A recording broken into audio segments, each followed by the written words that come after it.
Ferrari announced Charles Leclerc's contract extension in the weeks before the 2026 Monaco Grand Prix. The deal ties Leclerc to the team into the 2030s. At the time of signing, Leclerc was 28 years old, held 0 world championships, and had accumulated 8 Grand Prix wins across his Ferrari career. Most analysis of the deal at the time focused on Leclerc's side of the bargain, questioning why a driver in his position would remove himself from the open market rather than test his value elsewhere. That framing assumed Leclerc held the negotiating leverage. Contract negotiations of this scale do not happen quickly. Deals of this length typically take months, sometimes over a year, to finalize. Working backward from the Monaco announcement places the substantive negotiations in the second half of 2025. During that window, Leclerc was outperforming his car relative to expectations, while Lewis Hamilton was in the early, difficult stretch of his first season at Ferrari. Under those conditions, Leclerc presented as the team's long-term reference point, the driver Ferrari could build its next title cycle around. 8 rounds into the 2026 season, the picture looks different. Hamilton's form has shifted. The qualifying record between the two drivers stands tied at -4. In race results, Hamilton leads -6. Hamilton has recorded 4 podium finishes this season, including 1 win, 2 second-place results, and 1 third-place finish. Leclerc's best results in the same span are 2 third-place finishes.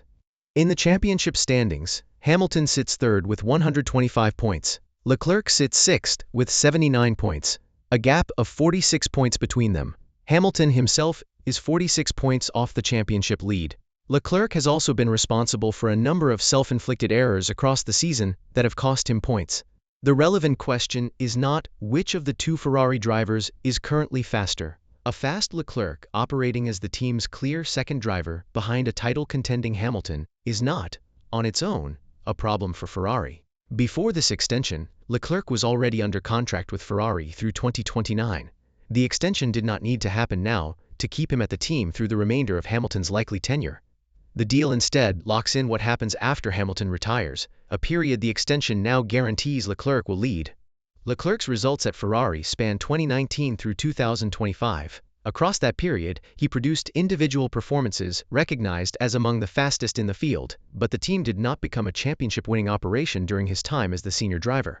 Hamilton's first season at Ferrari, by contrast, has already produced organizational changes credited to his input: a revised steering wheel design, a switch in brake supplier from Brembo to Carbon Industries, faster development turnaround on car updates, and a more aggressive technical direction from the team. Raw pace has not, on its own, been sufficient for Leclerc to produce the same kind of structural shift within Ferrari.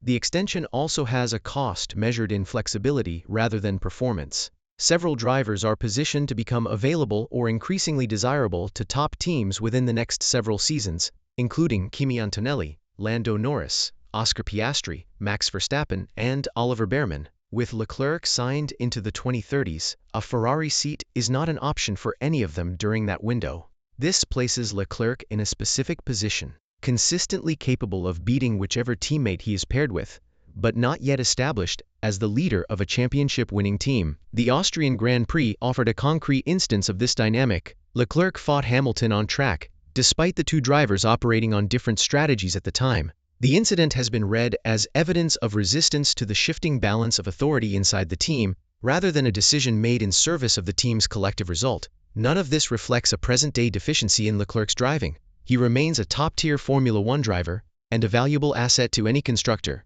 The exposure created by this contract is not about the 2026 season, it concerns the 5 years following it, and whether Ferrari's long-term title ambitions are best served by a driver whose 15-plus-year record with the team has not yet produced a championship.